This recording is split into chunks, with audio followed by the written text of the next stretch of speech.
দাওনি কো ছেড়ে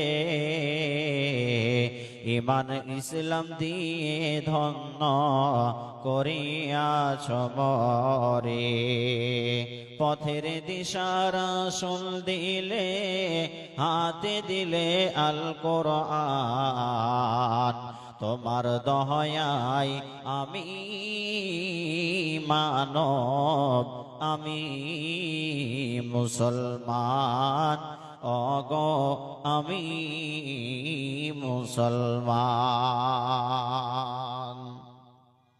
শ্রদ্ধেয়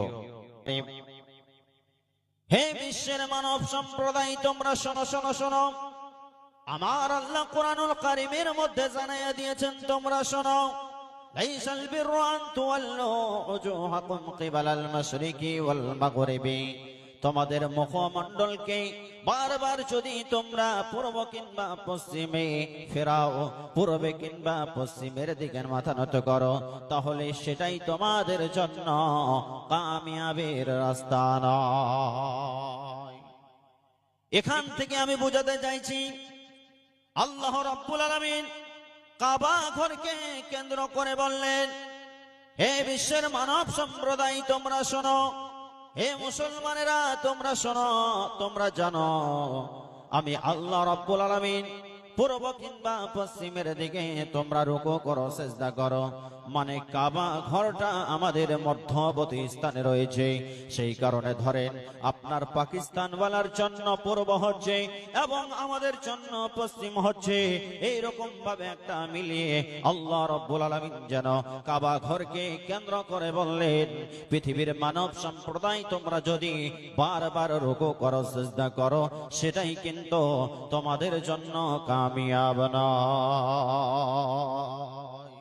সুবহানাল্লাহ বলা যাবে না একবার? আল্লাহ রাব্বুল আলামিন বলেন,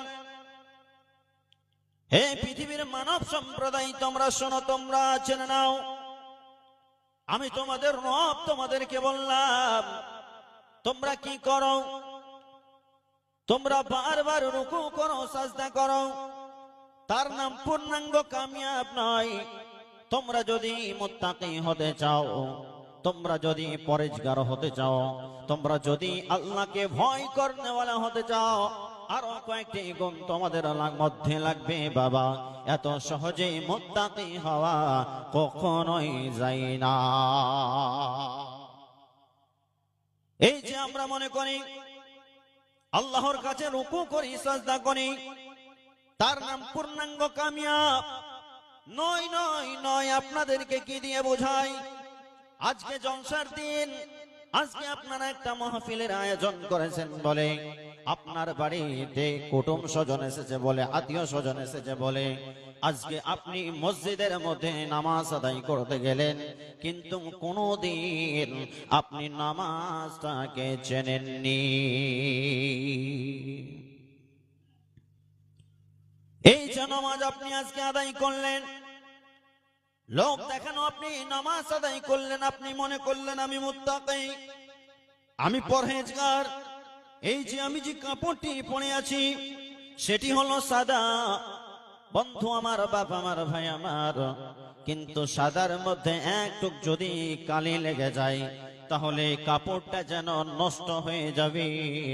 সেই রকম ভাবে আপনার দিলের মধ্যে যদি একটু খোঁটা থাকে তাহলে আপনার আর ইবাদত কবুল হবে না। আপনি মনে করলেন নামাজ পড়লে মুত্তাকি হয়ে যাব, আপনি তো আপনার গ্রামের ইমামের পিছনে নামাজ আদায় করছেন, আপনি ঈদগাহের ইমামের পিছনে নামাজ আদায় করছেন, কিন্তু যারা বিশ্ব নবী নবী মুহাম্মদুর রাসূলুল্লাহ, সকলেই বলুন সাল্লাল্লাহু আলাইহি ওয়াসাল্লামকে ইমামতিতে পেয়েও তারা জান্নাতে যাবে না। কিছু কিছু মানুষ, হুজুর কিছু কিছু মানুষ জান্নাতে যাবে না, তারা কে বলেন? বিস্তারিত ভাবে বুঝিয়ে দেন। আপনাকে বলি বাবা, ওই লোকটি জান্নাতে যাবে না নামাজ পড়ার পর, যে হলো মুনাফিক, যার অন্তরের মধ্যে খোট আছে, লোক দেখানো নামাজ পড়েছে।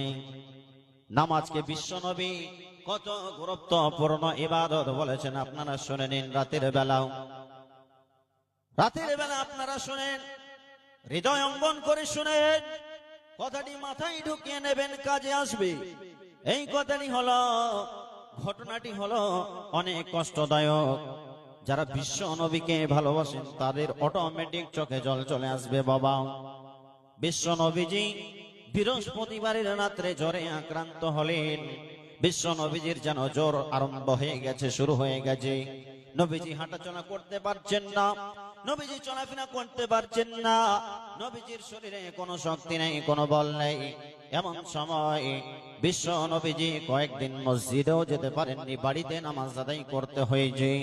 এইবার একদিন ধরে একদিন হঠাৎ করে শুক্রবার পার হয়ে গেল, শনিবার পার হয়ে গেল, রবিবার পার হয়ে গেল, রাত্রির বেলা গিয়ে ফজরের টাইমে মানে সোমবারের দিন আগের রাত্রে, সে আগের রাত্রে বিশ্ব নবী নবী মুহাম্মদ রাসূলুল্লাহ সকলেই পড়ুন সাল্লাল্লাহু আলাইহি ওয়াসাল্লাম, সাল্লাল্লাহু আলাইহি ওয়াসাল্লামের যেন জ্বর আরো বাড়তে লাগলো, বুখারটা যেন আরো তেজ হতে লাগলো অগ্রগতিতে।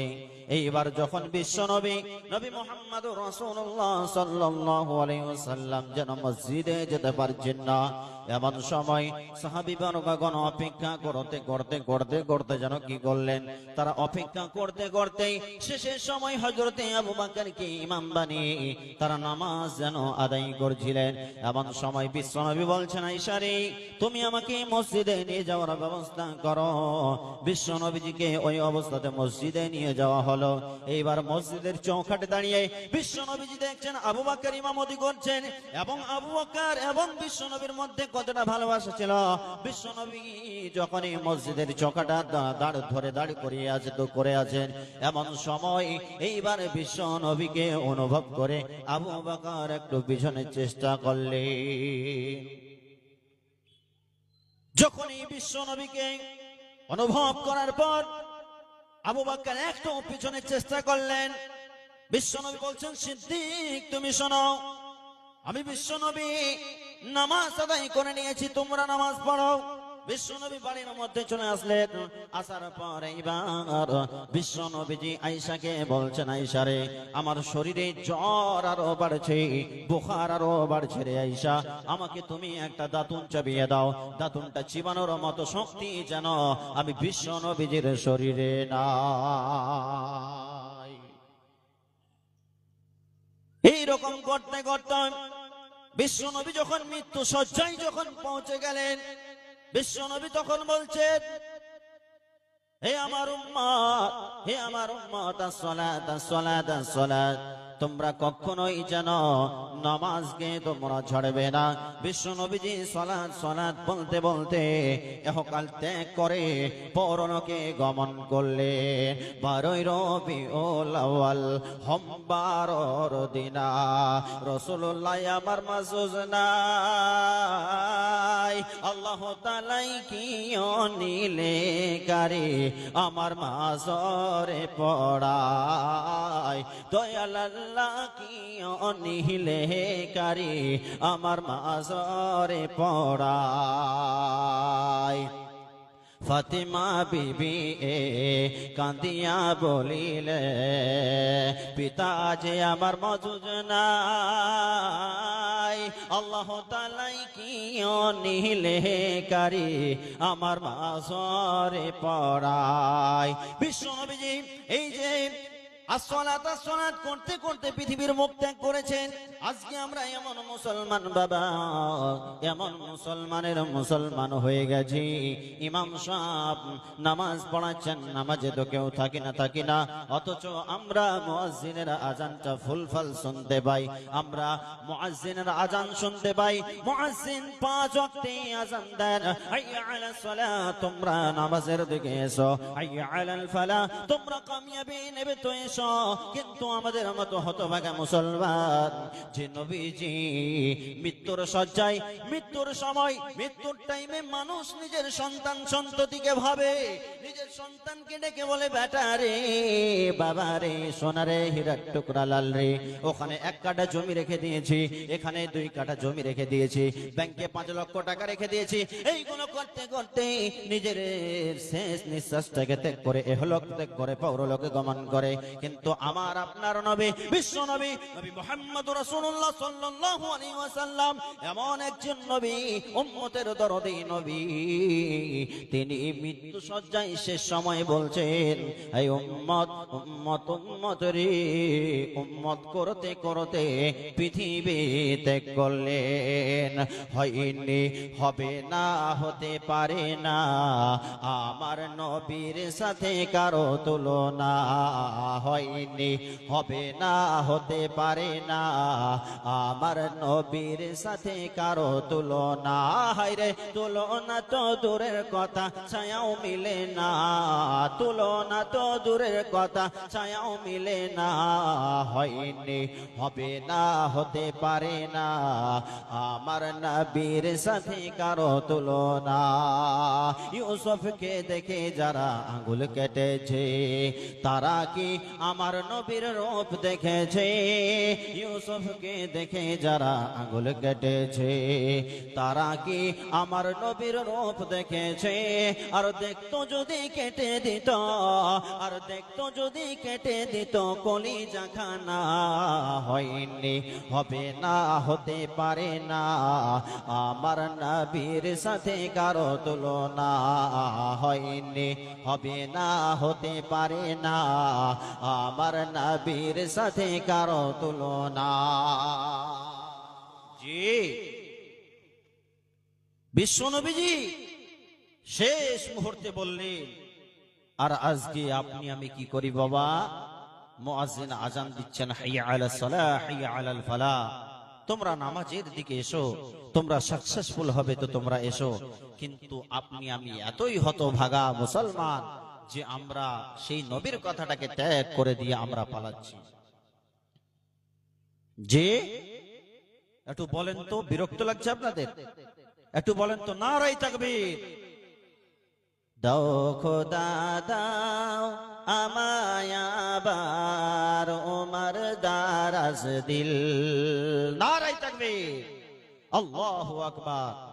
আল্লাহ রাব্বুল আলামিন অপর জায়গাতে বললেন, তারপরে বলছেন, আমানা বিল্লাহ, যে ব্যক্তিটি আমি আল্লাহর উপরে ঈমান আনবে সে হলো প্রকৃত মুত্তাকি।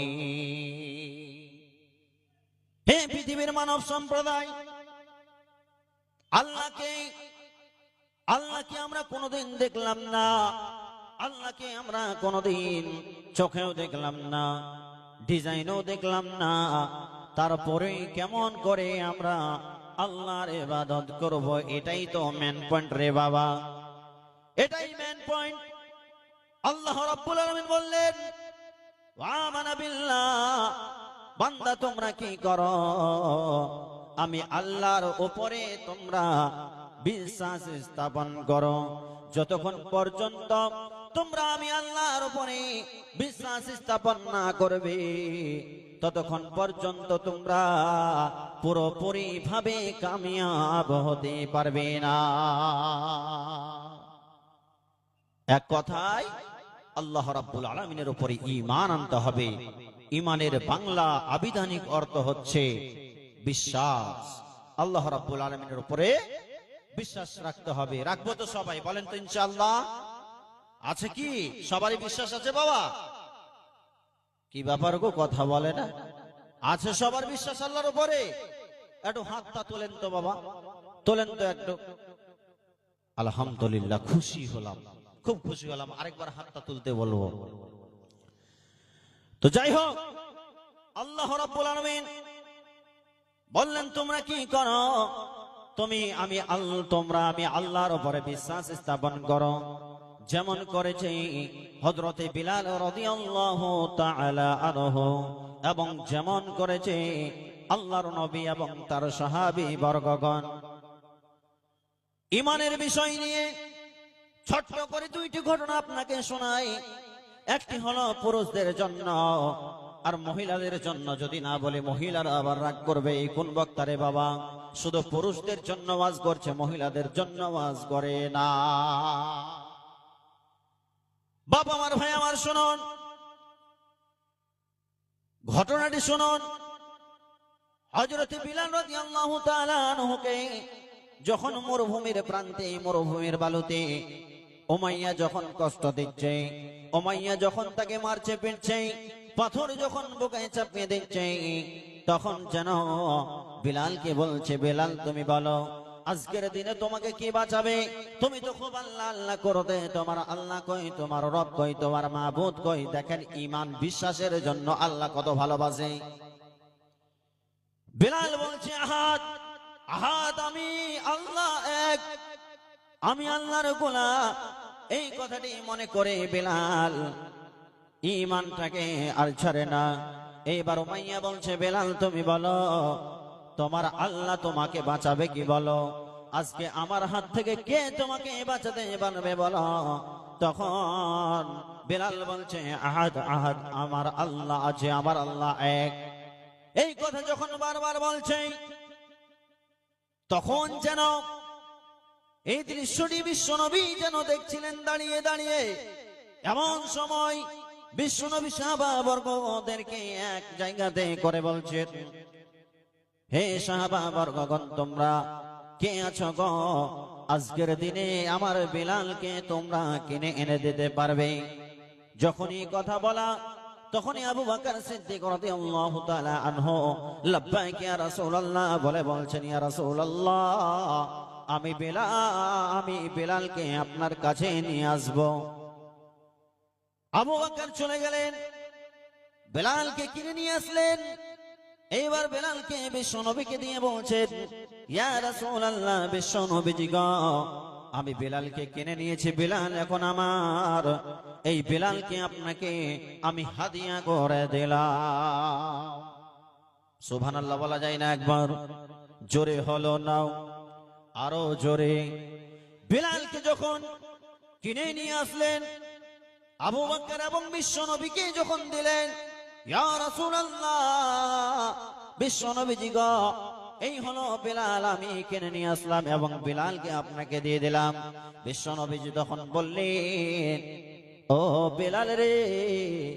তখন বিশ্বনবীজি বললেন, বিলাল তুমি এই কাজ করেছো, এমন কাজ করেছো, বিলাল আমি নবী খুশি হয়ে গেছি রে বিলাল, আমি খুশি হয়ে গেছি, আমার আল্লাহ খুশি হয়ে গেছে। এই কথা যখনই বললাম, বিলাল তোমাকে আমি চাকরি না দিয়ে থাকতে পারছি না, তখন বিলালকে যেন যে মসজিদের বিশ্বনবী ইমাম, সেই মসজিদের মুয়াজ্জিন করে দিলেন বিলালকে। পৃথিবীর ইতিহাসে প্রথম আযান দিয়েছেন বিলাল। জোরে জোরে বলুন না সুবহানাল্লাহ। দেখো কেমন ঈমান এনেছে আমার নবীর সাহাবারা, সেই যুগের সাহাবারা। দেখো কেমন ঈমান এনেছে আমার নবীর সাহাবারা, সেই যুগের সাহাবারা। হযরত বিলাল এনেছেন ঈমান কত কষ্ট করে, কত কষ্ট করে। মরুভূমির গরম বালুতে তাজা রক্ত ঝরে, তাজা রক্ত ঝরে।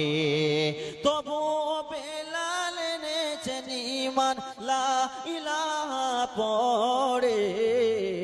দেখো কেমন ঈমান এনেছে আমার নবী নবীর সাহাবারা, সে যুগের সাহাবারা। বাবা মার আপনাকে বলতে চাই বাবা, একজন বিলাল কালো ঠোঁট মোটা লোক, সেই বিলালকে যদি আমার আল্লাহ এত ভালোবাসেন যে বিলালকে বিশ্বনবী পৃথিবীর মুখে জান্নাতের সার্টিফিকেট দিয়ে দিয়েছিলেন, বেলাল রে তুমি জান্নাতি, সে বেলালের মতো কি আপনি আমি আল্লাহকে খুশি করতে পারি না? বলে পারবো তো ইনশাআল্লাহ। তারপরে আল্লাহ রাব্বুল আলামিন বলছেন ওয়াল ইয়াউমিল আখিরি, তোমরা কি করো? আখিরাতের প্রতি বিশ্বাস স্থাপন করো। তোমরা আখিরাতের প্রতি বিশ্বাস স্থাপন করো। আপনি আমি এমন মানব, আপনি আমি এমন লোক, আখিরাতের প্রতি বিশ্বাস আমাদের উঠে গেছে। জি উঠে গেছে না? সবাই বলেন তো কথা ঠিক, ঠিক না ভুল? জোরে বলেন না বাবা, ঠিক না ভুল? ঠিক, আখিরাতের প্রতি বিশ্বাস উঠে গেছে। ইনি মাওলানা গাজল মসজিদের ইমাম, সবাই চেনেন তো? আমরা সবাই গাজল যাই তো? তাহলে একজন কারিগরকে 2 বছর আগে একটা বাক্স বানাতে দিয়েছি, উদাহরণটি শোনেন, গাজলের মাটিতে। আবার বাক্সটা ভেঙে চুরে চুরমার হয়ে গেছে। তখন কি করলাম? তখন আবার 2 বছর পর আমরা গিয়ে বলছি, ভাই ওই যে 2 বছর আগে যে ডিজাইনের আপনি বাক্সটা বানিয়ে দিয়েছিলেন, সে বাক্সটা কি বানা যাবে? সে কি না করবে? সে না করবে না, বলবে হ্যাঁ বানিয়ে দেব। কি বলবে? হ্যাঁ বানিয়ে দেব। বাপ আমার, ভাই আমার, একজন পৃথিবীর সামান্য কারিগর যদি বলতে পারে আমি আবার পুনরায় বাক্সটা বানিয়ে দেব, তাহলে আপনার আমার রব, সারা বিশ্ব জগতের মালিক, যিনি রব্বুল আলামিন, যিনি তামাম বিশ্বকে পরিচালনা করছেন, যিনি তামাম বিশ্বকে যিনি খাওয়াচ্ছেন পড়াচ্ছেন, যিনি সৃষ্টি করেছেন, সে রব্বুল আলামিন কি আপনাকে আমাকে আবার পুনরায় বানাতে পারবেন না? এটা কি হয়? কখনোই নয়, কখনোই নয়। পুনরায় আপনাকে আমাকে আবার রব্বুল আলামিন বানাতে পারবেন বাবা। আখিরাতের প্রতি আপনাকে আমাকে বিশ্বাস স্থাপন করতে হবে। যদি আখিরাতকে, পরকালকে যদি হারাই, পরকালকে যদি বিশ্বাস না করি, তাহলে যেন ইহকাল চলে যাবে এবং পরকাল ধ্বংস হয়ে যাবে। ও বাবা, পরকালকে যেন বিশ্বাস স্থাপন করার জন্য পরকালকে যেন বিশ্বাস স্থাপন করতে হবে।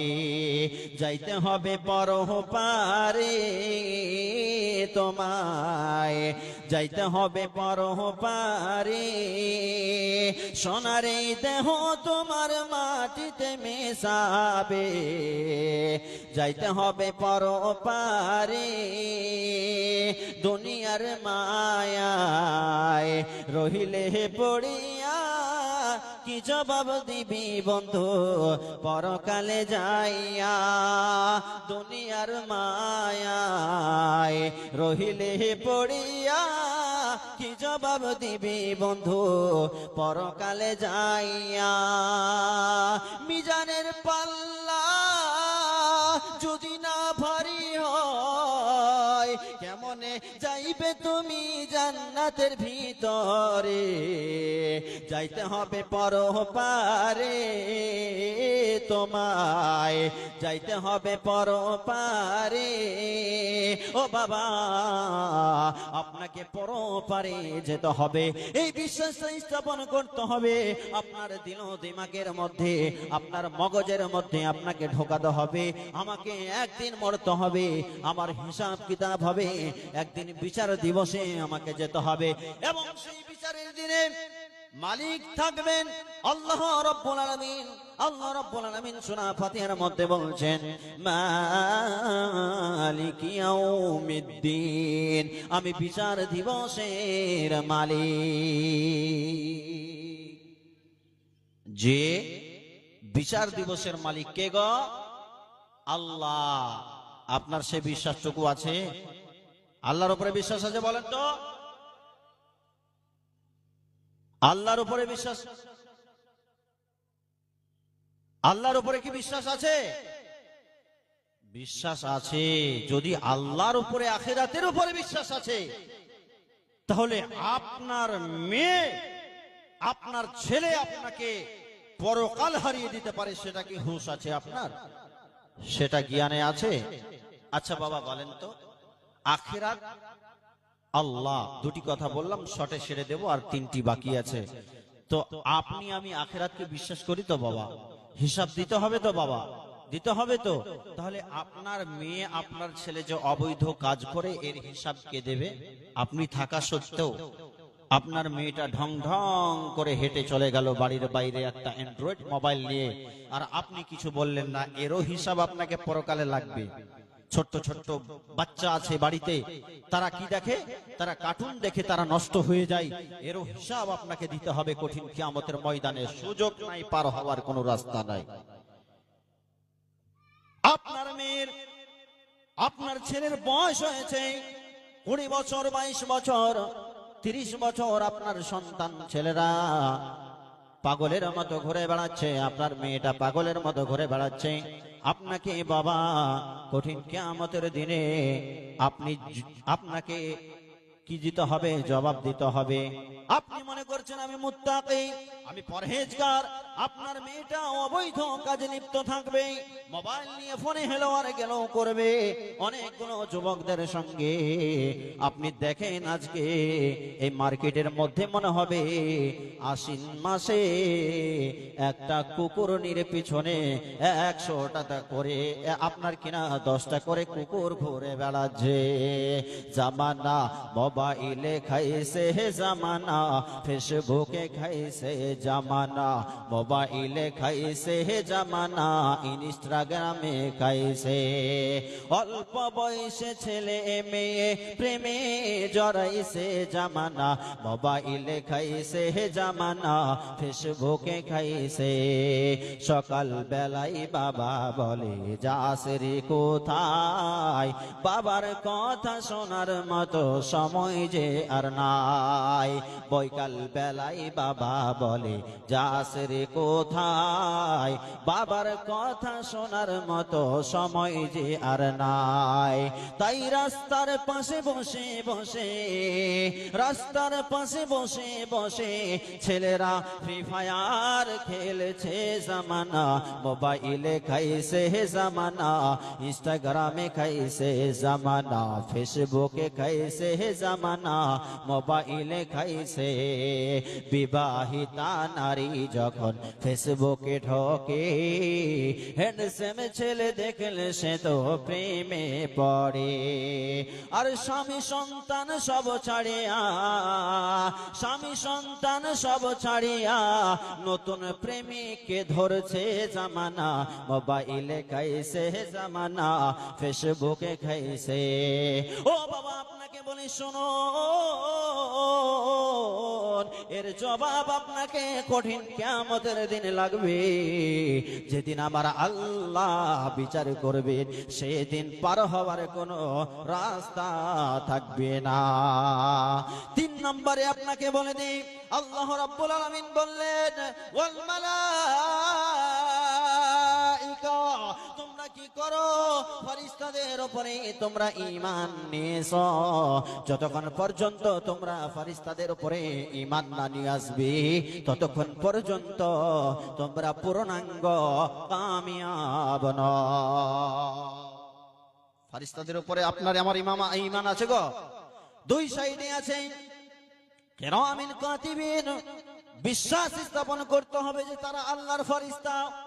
জান্নাত জাহান্নামের গেটম্যান আছে, জান্নাতের গেটম্যানের নাম হলো রিজওয়ান, জাহান্নামের গেটম্যানের নাম হলো মালিক। তাদের উপরে বিশ্বাস স্থাপন করতে হবে। 4 জন যারা সুনামধন্য ফেরেশতা আছেন, জিবরাইল, মিকাইল, ইসরাফিল, আজরাইল, তাদের উপরে ঈমান আনতে হবে বাবা। আর সেই লোকটির উপরে ঈমান আনতে হবে যে হলো জিবরাইল আলাইহিস সালাম। যে শর্টে আপনাকে সেরে দিই বাবা 2 মিনিটে। যেই লোকটি বিশ্বনবীকে ওহী পৌঁছাতেন, সেটি হলো জিবরাইল আমিন। বিশ্বাস আছে সবার? আল্লাহর ফেরেশতা আছে তো বাবা? একটু বলেন তো জোরে, আছে কি নাই? ঠিক না বে ঠিক? একটু জোরে বলেন। আল্লাহর ফেরেশতা আছেন, সেই সব ফেরেশতাদের উপরে ঈমান আনতে হবে, ঈমান স্থাপন করতে, বিশ্বাস স্থাপন করতে হবে, ঈমান রাখতে হবে।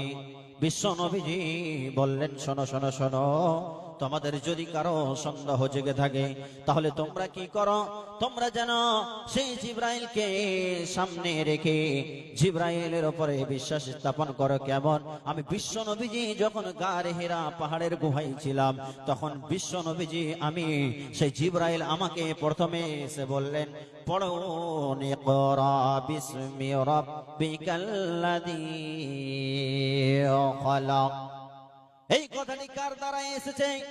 বিশ্ব এই কথাটি কার দ্বারা এসেছে? জিবরাইলের দ্বারা এসেছে। পৃথিবীর মুখে আল্লাহ পাঠিয়েছেন কোন বিরহিমান উদাসে হীরা গুহার মাঝে, কার বিরহে আকুল আশা অন্তরে তার বাজে। কোন বিরহী মোহন উদাসী হীরা গুহার মাঝে, কার বিরহে আকুল আশা অন্তরে তার বাজে। আল্লাহ রাব্বুল আলামিন চতুর্থ নম্বরে বললেন ওয়াল কিতাব। হ্যালো, এই যে পিছনে যিনারা খাড়ো হয়ে আছেন এবং সাইডে খাড়ো হয়ে আছেন, এত বড় প্যান্ডেল মাঝে মাঝে ফাঁকা পড়ে আছে, আপনাদের কাছে কোন ভাষায় বলতে হবে আপনাদেরকে? আপনারা বলেন তো। এটা ইসলামিক সভা, এই মতো হয়। দয়া করে আপনারা মাঝখানে আসেন, না সামনে আসেন, গোছিয়ে বসেন। এরপরে বক্তা আসবে, তারপরে শেষ বক্তা আসবে, প্রথম বক্তা আসবে। আপনারা মেহেরবানি করে মজলিসে বসেন, পিছনে খাড়ো হয়ে না থেকে। এটা আপনাদের কাছে অনুরোধ, আপনারা একটু সামনে আসেন, সামনে এসে গোছিয়ে বসেন। আল্লাহ রাব্বুল আলামিন বলেন ওয়াল কিতাব, তোমরা কিতাবের প্রতি বিশ্বাস স্থাপন করো। কোন কিতাবের প্রতি বিশ্বাস করো হুজুর একটু বলেন। বাপ আমার, ভাই আমার, আপনাদেরকে বলি, সেই কিতাবের প্রতি বিশ্বাস স্থাপন করতে হবে যে কিতাবটি আকাশ থেকে জমিন পর্যন্ত নির্ভেজাল হয়ে এসেছে। জোরে জোরে বলুন না সুবহানাল্লাহ। জোরে হলো না, আরো জোরে। যে কিতাবটি আল্লাহ রাব্বুল আলামিন পাঠিয়েছেন জমিনের মধ্যে, এবং যে কিতাবটির মধ্যে কোনো ভেজাল নেই। আপনি গরুর দুধ দেখেছেন বাবা আমার, ভাই আমার, সেই গরুর দুধের মধ্যে ভেজাল রয়েছে, অল্প জল মিশানো আছে এবং দুধ আছে। কিন্তু কোরআন এমন একটি জিনিস যেটিতে কোনো ভুল নাই, কোনো ত্রুটি নাই, কোনো সন্দেহ নেই। কোরআন নিজেই বলছে যালিকাল কিতাবু লা রাইবা ফীহি।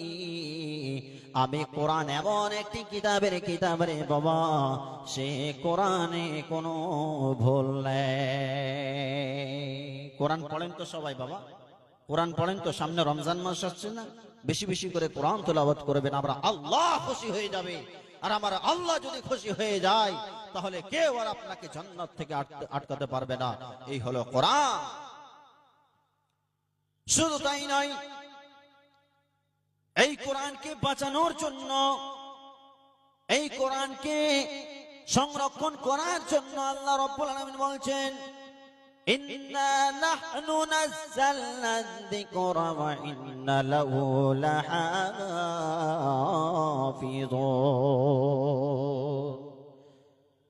আমি আল্লাহ রাব্বুল আলামিন এই কোরআনকে পৃথিবীর বুকে অবতীর্ণ করেছি, এবং এই কোরআনের রক্ষণাবেক্ষণকারী আমি আল্লাহ নিজেই। বাপ আমার, ভাই আমার, আপনারা বলুন, আপনার কাছে এই প্রশ্ন ছুড়ে দিলাম বাবা, যতক্ষণ পর্যন্ত এই কোরআনের প্রতি বিশ্বাস স্থাপন না করি আমরা, ততক্ষণ পর্যন্ত কি পূর্ণাঙ্গ মুত্তাকি হতে পারবো, পূর্ণাঙ্গ পরহেজগার হতে পারবো? বলে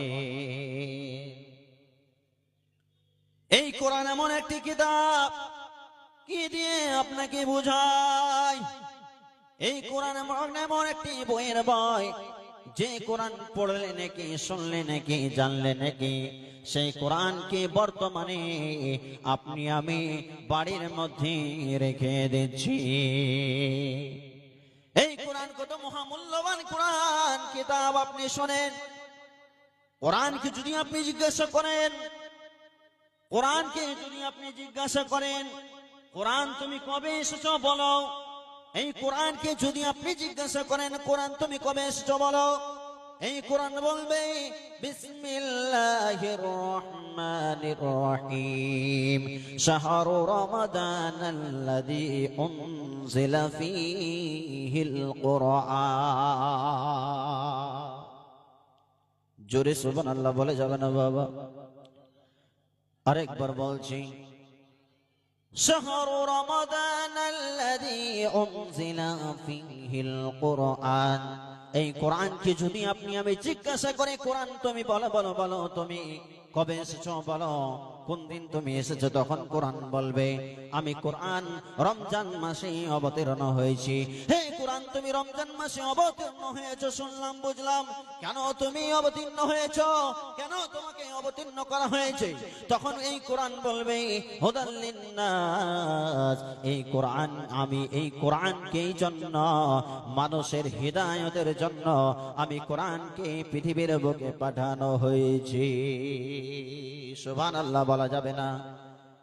এইবার এই কোরআনকে জিজ্ঞাসা করেন, কোরআন তুমি বলো, তুমি রমজান মাসে নাজিল হয়েছ, মানুষের হিদায়াতের জন্য নাজিল হয়েছ, তুমি বলো বলো বলো, তুমি কোন দিন কোন রাত্রে তুমি নাজিল হয়েছ?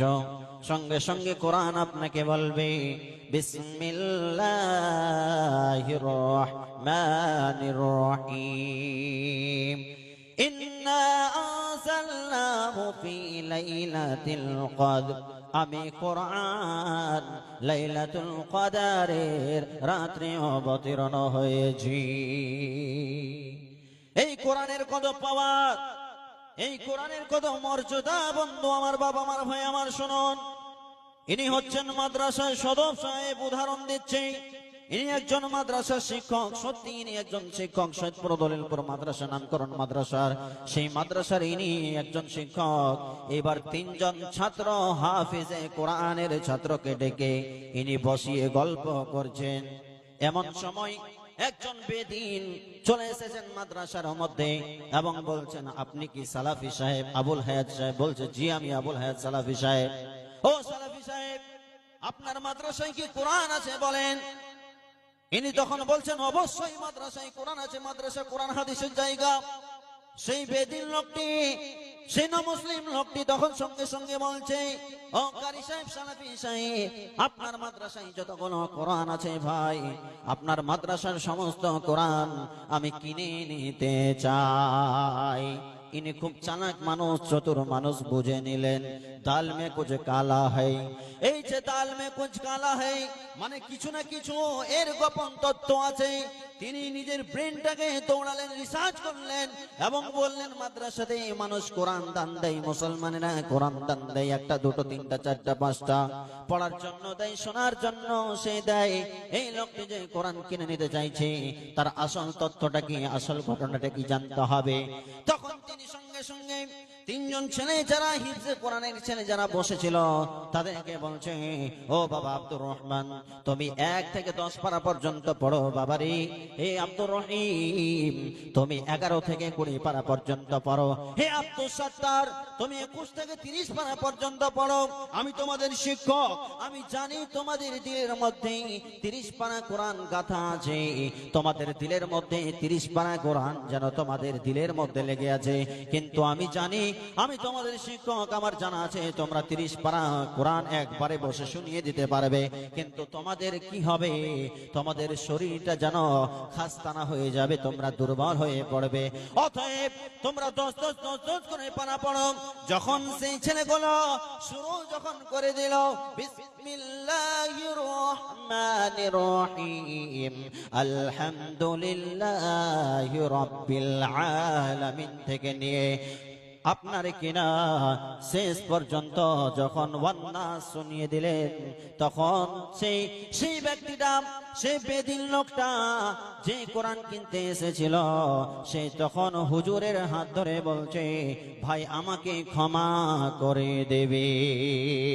আশহাদু আল্লাহ ইলাহা ইল্লাল্লাহু ওয়া আশহাদু আন্না মুহাম্মাদান আবদুহু ওয়া রাসূলুহু।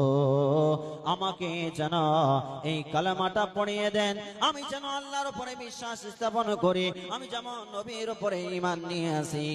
কারণ আমি এসেছিলাম কোরআনকে জ্বালিয়ে দেওয়ার জন্য। আমি এই কোরআনকে নিয়ে যেতাম বাড়ি এবং সমস্ত কোরআনকে এক জায়গাতে করে দিতাম। এক জায়গাতে করার পরে যেন কি করতাম, এই কোরআনগুলোকে পেট্রোল ডিজেল কেরোসিন ঢেলে আমি কি করতাম, সেই কোরআনগুলোকে জ্বালিয়ে দিতাম। সেই জন্য আমি এসেছিলাম আপনার মাদ্রাসায়। হুজুর, আজকে বুঝতে পারলাম কাগজের কোরআনকে যদি জ্বালিয়ে দিই, ছোট ছোট বাচ্চা হাফেজে কোরআনদের দিলে যে কোরআন গাথা আছে, সে কোরআনকে কি করে মিটাবো? আমি যদি একটা একটা করে হাফিজে কোরআনকে, আমি একটা একটা করে আলেমকে যদি আমি মারতে শুরু করি, আমার জীবন শেষ হয়ে যাবে, আমি বুড়িয়ে যাব, আমার চুল পেকে যাবে, আমি বুড়া হয়ে যাব, বৃদ্ধ হয়ে যাব। কিন্তু তাদেরকে আর আমি মারতে পারবো না। সেজন্য সে কোরআনের ভালোবাসায় মায়ায় কোরআন শুনতে শুনতে তার দিলটা মোম যেরকম ভাবে গলে যায়, মোমবাতি যেরকম ভাবে গলে যায়, সেই রকম ভাবে গলে গেল। জোরে জোরে বলুন না সুবহানাল্লাহ। জোরে হলো না, আরো জোরে। যে একবার আমার সঙ্গে সবাই জোরে জোরে বলুন, আশহাদু আল্লা ইলাহা ইল্লাল্লাহু ওয়া আশহাদু আন্না মুহাম্মাদান আবদুহু ওয়া রাসূলুহু। তোমায় ভালোবাসি আল্লাহ, তোমায় ভালোবাসি, তোমায় ভালোবাসি মওলা, তোমায় ভালোবাসি, তোমায় ভালোবাসি আল্লাহ, তোমায় ভালোবাসি, তোমায় ভালোবাসি বলে বারে বারে আসি। সকালে আসি, বিকালে আসি, দুপুরে আসি, আর সন্ধ্যায় আসি, রাতে আসি, আসি পঞ্চবার। বাপ আমার, ভাই আমার, এই হলো কোরআন। এই কোরআনের প্রতি আপনাকে আমাকে বিশ্বাস স্থাপন করতে হবে বাবা। যে কোরআন শোনার জন্য আবু জাহালরা পর্যন্ত বিশ্ব নবীর ঘরের সাইডে যেন তারা যেতে, বলা যাবে না সুবহানাল্লাহ? জোরে বলা যাবে না সুবহানাল্লাহ? যে এই হলো কোরআন। শেষে আপনাকে বলে দিই, ওয়ান নবিয়িন, নবীদের প্রতি ঈমান আনতে হবে। নবীদের প্রতি আপনাকে আমাকে বিশ্বাস স্থাপন করতে হবে বাবা। শুধু তাই নয়, বিশ্বনবী নবী মুহাম্মদ রাসূলুল্লাহ সাল্লাল্লাহু আলাইহি ওয়াসাল্লামের উপরে আপনাকে বিশ্বাস স্থাপন করতে হবে, আপনাকে ঈমান নিয়ে আসতে হবে। যদি আপনি আমি ঈমান না নিয়ে আসব, তাহলে যেন আপনি আমি কি হয়ে গেলাম, আপনি আমি পূর্ণাঙ্গ যেন মুত্তাকি হতে পারলাম না। 1 মিনিট আর বলবো, বেশি নয়, বক্তা চলে এসেছে। 1 থেকে 1.5 মিনিট শুনুন। প্রথম থেকে কথাটা কি বললাম, প্রথমে আপনাকে কথাটা বললাম, আল্লাহ রাব্বুল আলামিন নামাজ পড়তে বলেছেন, আমাদেরকে নামাজের মতো নামাজ পড়তে হবে। দ্বিতীয় নম্বরে আপনাকে বলে দেই, দ্বিতীয় নম্বরে কথাটা বললাম, আমানা বিল্লাহ, আল্লাহর উপরে বিশ্বাস স্থাপন করতে হবে। 3 নম্বরে আপনাকে বলে দেই, আখিরাতের উপরে বিশ্বাস স্থাপন করতে হবে। 4 নম্বরে আপনাকে বলে দেই, ফেরেশতাদের উপরে বিশ্বাস স্থাপন করতে হবে। 5 নম্বরে আপনাকে বলে দেই, কিতাবের কোরআনের প্রতি আপনাকে বিশ্বাস স্থাপন করতে হবে বাবা। 6 নম্বরে বলে দিই, নবীদের প্রতি বিশ্বাস স্থাপন করতে হবে। যদি নবীদের প্রতি, নবীদের উপরে যদি বিশ্বাস স্থাপন না করি, তাহলে যেন আমরা মুত্তাকি হতে পারবো না, পারবো না, পারবো না। জি।